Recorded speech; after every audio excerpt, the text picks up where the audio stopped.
While Oscar fever is gripping Hollywood, in the mountains of Utah, there is a group of filmmakers that likes to say they are above all that grubby commercial stuff. They are attending the Sundance Film Festival. Sundance founder and driving force is Robert Redford, who shot to fame in 1969 as the Sundance Kid, long before the festival adopted the name. Manos arriba! They got him up! Skip on down! Arriba! Skip on down! Todos ustedes alismense a la pared. They're against the wall already! Donde es? Ah, you're so damn smart, you read it. Redford has received a Lifetime Achievement Oscar in 2002. He is one of only 6 major actors to also win an Oscar for Best Director in 1980 for the film Ordinary People. Does your heart sink when the media circus surrounding the Oscars gets underway and all the speculation, who's going to be nominated, who'll finally win? Does my heart sink? No, it just isn't focused on that. My heart's focused on other things. I have mixed feelings about awards. I'm not so sure that there's so many awards for so many things now. I'm not sure they haven't been devalued, but the Oscars will always be the Oscars. It's just that perhaps I have a different feeling about awards. Which is what? That I'm not that interested in them. Why not? I just don't place the value on it that other people do. I think that the measure of success is to be found somewhere else. I think it's to be found in the product and how people respond to the product. When we look at the commercial pressures these days on the studios and on Hollywood, they are enormous. The sums involved are huge. The ability to risk take has become much more limited. Yes. Is that fair? That's fair. Is it justified? No, I mean, I think risk is the only thing that leads to innovation. Innovation leads to change, and some change is necessary and good. Look, Hollywood, I think there's a myth right now about Hollywood. Hollywood is like become a mythological name for something that really doesn't exist anymore. I came in at the end of a time, an era, where films were made by studios, and they kind of competed each other with their product. Audiences had a pretty diverse choice in those days.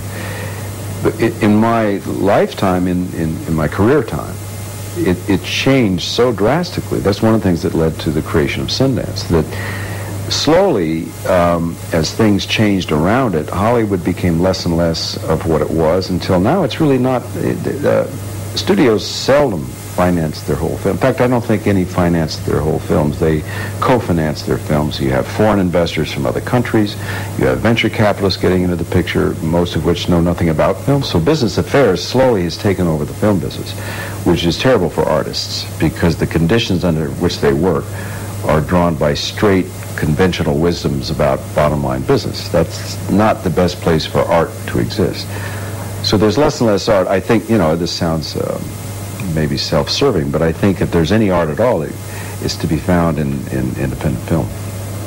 Redford Sundance emerged in the 1980s as a champion of independent filmmakers outside the Hollywood system. Some call it an antidote to making films for the masses. How ironic, then, that with the increasing commercial success of Sundance films, Hollywood has come right back to Redford's doorstep. Sundance, when it was started, was what can I put back that would be of benefit to the industry that's been good to me? But it couldn't be something, classically traditional, because that was sort of against my own grain. So the idea was to put it in the mountains, make it really difficult to get to make it interesting. So when it started, there were only a couple hundred people there. And me standing out in the street with 2 other guys saying, why don't you come into this one theater that we had? That's how it started. The point is to show films that other people might not get a chance to see. So that's about diversity. We provide, they decide. In other words, we don't make the choices for the audience. We put a wider menu of films that are out there, documentaries, shorts, bizarre films, risky films, international films. The audiences make the choice. So in a sense, you're taking diversity and creating something commercial out of it, because I think that's really why the festival has succeeded, because of its diversity. But has it been hijacked? Inadvertently, yeah. So here's how I look at it, because I was bothered for a while. I didn't like the idea after having gone through all that and a lot of sacrifice. I thought, well, this is sort of bizarre that this would come out this way. that we're now perceived as going Hollywood, when in truth, actually, Hollywood came to the festival. And then I thought, oh, wait a minute, what's the point of all this in the first place? The point is to create an opportunity for the filmmakers to grow and develop in an industry that was leaving them aside. And, well, the more the merrier, I finally decided. You're dancing with the devil. Do you think so?